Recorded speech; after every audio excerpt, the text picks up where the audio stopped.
सबसे पहला क्वेश्चन है निषेचन की क्रिया कहाँ होती है। निषेचन की क्रिया जो महिला में होती है फर्टिलाइजेशन वो कहाँ होती है। ऑप्शन नंबर ए में दिया है गर्भाशय, ऑप्शन नंबर बी में दिया अंडा वाहिनी, ऑप्शन नंबर सी में दिया अंडा ग्रंथि और ऑप्शन नंबर डी में दिया है योनि मार्ग।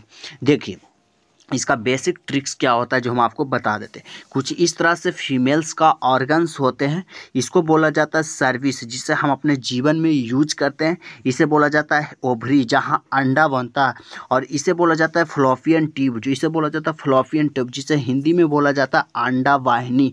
मतलब यहाँ पे फीमेल्स में अंडा बनती है और 7 दिन के बाद मिच्योर होकर के यहाँ पे आ जाती है और जैसा ही आप किसी भी फीमेल्स के साथ रिलेशनशिप बनाते हैं तो इसको बोला जाता है यूट्रस। तो आप वहाँ पे यूट्रस में आपका जो होता है शुक्राणु डिस्चार्ज हो जाता है और वो डिस्चार्ज होने के बाद धीरे धीरे धीरे धीरे यहाँ पे चला जाता है फिलोपियन ट्यूब में और फिलोपियन ट्यूब में ही निषेचन की क्रिया होती है। तो इसका option number be the absolutely right answer. मतलब कि निषेचन की क्रिया जो फीमेल्स में होता है वो अंडा वाहिनी में होता है। नेक्स्ट क्वेश्चन देखेंगे। दूसरा क्वेश्चन है स्त्रियों में अंडा का निर्माण कौन सा हार्मोन करता है।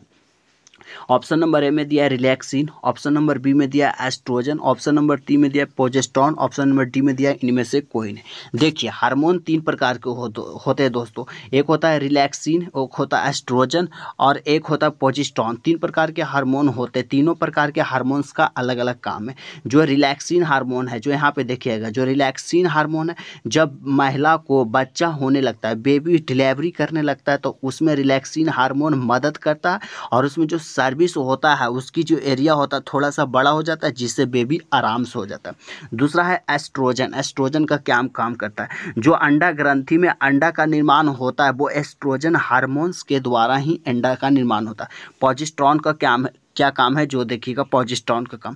प्रोजेस्टेरोन जो होता है दोस्तों जैसा ही फीमेल्स फर्टिलाइजेशन की क्रिया किसी भी फीमेल्स के शरीर में हो जाती है तो होता है जो एस्ट्रोजन हार्मोन्स बनाना बंद कर देता और जो गर्भ में माँ के बच्चा रहता है उसका पालन पोषण जो होता है प्रोजेस्टेरोन हार्मोन्स के द्वारा होता है। तो यहाँ पे क्वेश्चन पूछ रहा है कि स्त्रियों में अंडा का निर्माण कौन सा हार्मोन्स के द्वारा होता है, तो एस्ट्रोजन हार्मोन्स के द्वारा होता है। 3 प्रकार के हार्मोन होते हैं, तीनों प्रकार के हार्मोन्स का आपको डिटेल से बता दिया, यानी इसका option number be the absolutely right answer.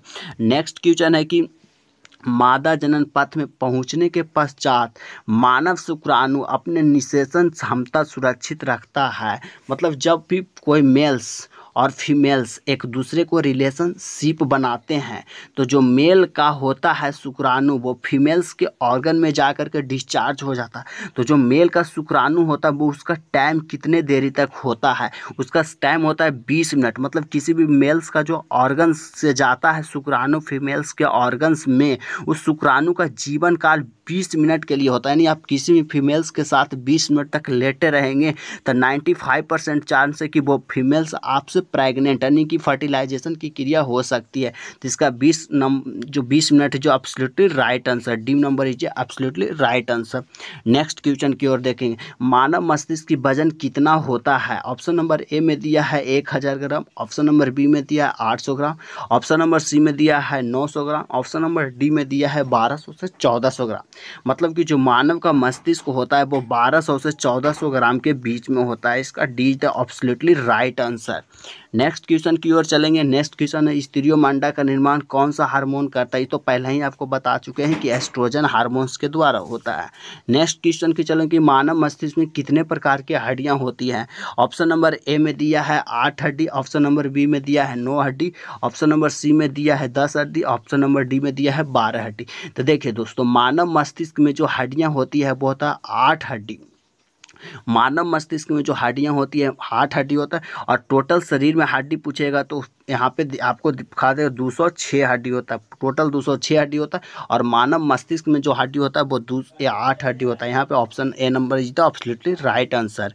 Next question की चलेंगे कि मस्तिष्क की मेमोरी कहा जाता है। जो हम सब बात को जैसे यहाँ पे पढ़ा रहे हैं तो दिमाग में कुछ तो कहीं पे मेमोरी कार्ड होगा जो इस सारे बातों को एडजस्ट कर ले और आपके सामने हम सारी बातों को बक रहे हैं। पहला ऑप्शन में दिया है सेरिब्रम, दूसरा ऑप्शन में दिया है सेरिब्रल, तीसरा ऑप्शन में दिया है थाइलेमस, चौथा ऑप्शन में दिया है इनमें से कोई नहीं। तो देखिए दोस्तों, हम सब जो भी सोचने समझने की क्षमता रखते हैं और जो भी ज्ञान की प्राप्ति करते हैं वो होता है सेरिब्रम में जाकर के स्टोर हो जाता है, यानी कि cerebrum. Cerebrum option number A is the absolutely right answer. Cerebrum memory card, मस्तिष्क का मेमोरी कार्ड कहा जाता है सेरिब्रम को, मेमोरी का मस्तिष्क का मेमोरी कार्ड कहा जाता है सेरिब्रम को। नेक्स्ट क्वेश्चन की ओर चलते हैं। अगला क्वेश्चन है, बच्चों में कितनी हड्डियां होती है? ऑप्शन नंबर ए में दिया है 246 हड्डी, ऑप्शन नंबर बी में दिया है 300 हड्डी, ऑप्शन नंबर सी में दिया है 245 हड्डी, ऑप्शन नंबर डी में दिया है 200 हड्डी। तो देखिए दोस्तों, बच्चा में जो हड्डी होता है वो 300 हड्डी होता है। बच्चा में जो हड्डी होता है वो 300 हड्डी होता है। यहाँ पे दिया है बच्चे में कितने हड्डी होता है? 300 हड्डी होता है। नेक्स्ट क्वेश्चन की ओर चलते हैं। अगला क्वेश्चन है, आरबीसी के जीवन काल होता है, पहला दिया है 7 दिन, दूसरा दिया है 120 दिन, तीसरा दिया है 9 दिन और चौथा दिया है 4 दिन। तो आरबीसी ब्लड दो प्रकार के होते हैं, आरबीसी, डब्ल्यूबीसी और तीसरा होता है प्लेटलेट। तो देखिए एक को हम कंसेप्ट बताते हैं। जो आरबीसी का जीवन काल होता है वो 120 दिन के लिए होता है। Option number be the absolutely right answer. दूसरा होता है डब्ल्यूबीसी, डब्ल्यूबीसी का जो जीवन काल होता है मात्र 4 दिनों के लिए आता है। और प्लेटलेट का जीवन काल जो होता है 7 से 8 दिनों के लिए होता है। ये तीनों आपको ध्यान में रखना कि आरबीसी का जीवन काल होता है 120 दिनों के लिए, डब्ल्यूसीबीसी का जीवन काल होता है 4 दिनों के लिए और जो होता है प्लेटलेट का जीवन काल होता है 7 से 8 दिनों के लिए। प्लेटलेट जो होता है डेंगू काटने पर काफ़ी डिस्चार्ज होता है और इसी के 7 दिन के अंदर में उस व्यक्ति की मृत्यु हो जाती है। तो आपको ध्यान में रखना कि किसका कितना वैलिड डेट होता है। नेक्स्ट क्वेश्चन की ओर चलते हैं। अगला क्वेश्चन है कि बच्चों में कितनी हड्डियां होती है? आपको पिछले ही बता दें कि बच्चों में 300 हड्डियां होती है। अगला क्वेश्चन की ओर चलते हैं कि पैर में कितनी हड्डियां होती है? ऑप्शन नंबर ए में दिया है 30 हड्डी, ऑप्शन नंबर बी में दिया है 40 हड्डी, ऑप्शन नंबर सी में दिया है 50 हड्डी, ऑप्शन नंबर डी में दिया है 246 हड्डी। तो देखिए दोस्तों, पैर में जो हड्डियां होती है 30 हड्डी होता है। एक पैर में 30 हड्डी और दो पैर में मिला करके 3 दूनी 60 हड्डी, मस्तिष्क में 8 हड्डी, टोटल मिलाकर 246 हड्डी। चलिए नेक्स्ट क्वेश्चन की ओर बढ़ते हैं। अगला क्वेश्चन है, घाव भरने में मदद करता है। ऑप्शन नंबर ए में दिया है आरबीसी, ऑप्शन नंबर डी में दिया है डब्ल्यूबीसी, ऑप्शन नंबर सी में दिया है लासिका और ऑप्शन नंबर डी में दिया है इनमें से कोई नहीं। तो देखिए घाव भरता है जो ऑप्शन नंबर सी लासिका जो होता है घाव भरता है। ऐसे विटामिन की ओर चलेंगे तो विटामिन सी है सो और घाव भरने की काम करता है। चलिए अगला क्वेश्चन की ओर चलते हैं। अगला क्वेश्चन है, शरीर में प्लेटलेट होता है, कितना होता है? ऑप्शन नंबर ए में दिया है 1 लाख, ऑप्शन नंबर बी में दिया है 5 लाख, ऑप्शन नंबर सी में दिया है 2 से 3 लाख और ऑप्शन नंबर डी में दिया है 10 लाख। देखिए दोस्तों, जो हमारे शरीर में प्लेटलेट होता है वो 2 से 3 लाख के बीच में होता है, लेकिन कहीं कहीं पे दे देता है 1-1.5 लाख से लेकर के 2 लाख, लेकिन आपको ध्यान में रखना है कि 2 से 3 लाख के बीच में भी होता है। चलिए अगला क्वेश्चन की ओर बढ़ते हैं। अगला क्वेश्चन है कि रक्त शरीर में कार्य करता है, यानी कि हमारे शरीर में जो ब्लड होता है वो ब्लड कौन सा कार्य करता है? ऑप्शन है मेरे दिया शरीर में सारे शरीर में ऑक्सीजन पहुंचाना, ऑप्शन नंबर बी में दिया है भोजन को पाचन करना, ऑप्शन नंबर सी में दिया है तरलता बनाए रखना, ऑप्शन नंबर डी में दिया है खड़ा होने में मदद करता है।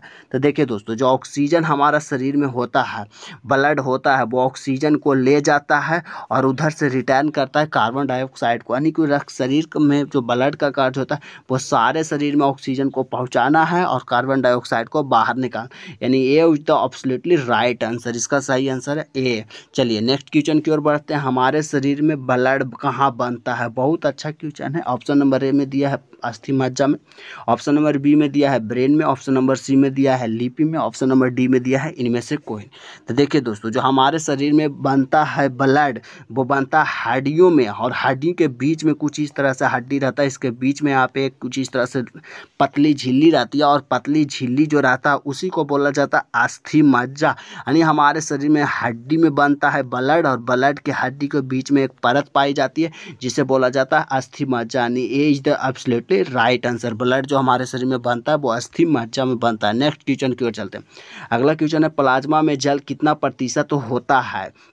ऑप्शन नंबर ए दिया है 70%, ऑप्शन नंबर बी दिया है 80%, ऑप्शन नंबर सी दिया है 90%, ऑप्शन नंबर डी में दिया है 60%। देखिए दोस्तों, हमारे शरीर में जो प्लाज्मा रहता है वो 90% रहता है।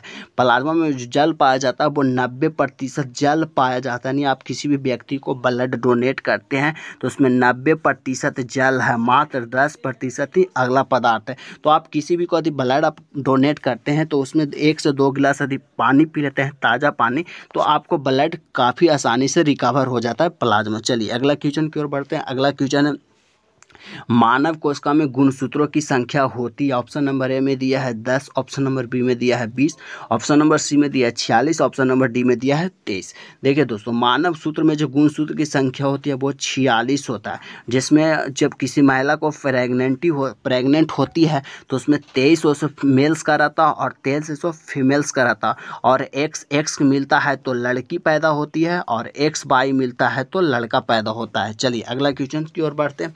अगला क्वेश्चन है, हमारे शरीर में ब्लड जमने से कौन रोकता है? सही बात, यदि हमारे शरीर में क्या होगा, जब ब्लड जम जाएगा तो हमारे तुरंत मृत्यु हो जाएगी। तो कोई तो ऐसा पदार्थ होगा जो हमारे शरीर में ब्लड जमने से रोकता है। ऑप्शन नंबर ए में दिया है हेपेरिन, ऑप्शन नंबर 2 में दिया है लिम्फोसाइट, ऑप्शन नंबर सी में दिया है सोडियम, ऑप्शन नंबर डी में दिया है थ्रोम्बिन। तो जो हमारे शरीर में होता है ब्लड जमने से रोकता है वो हेपेरिन होता है। यानी A is the absolutely right answer. जो अब यानी हेपेरिन के बदौलत ही हम सब अभी जिंदा है। जिस दिन हेपेरिन काम करना बंद कर देगा उस दिन हमारी मृत्यु तुरंत हो जाएगी। इसका option number is the absolutely right answer. Next question की ओर चलते हैं। दूसरा है कि घाव भरने में मदद करता है। ऑप्शन नंबर ए दिया RBC, ऑप्शन नंबर बी दिया WBC, ऑप्शन नंबर सी दिया लासिका, ऑप्शन नंबर डी दिया है इनमें से कोई। जो हमारे घाव भरने में मदद करता है वो लासिका। चलिए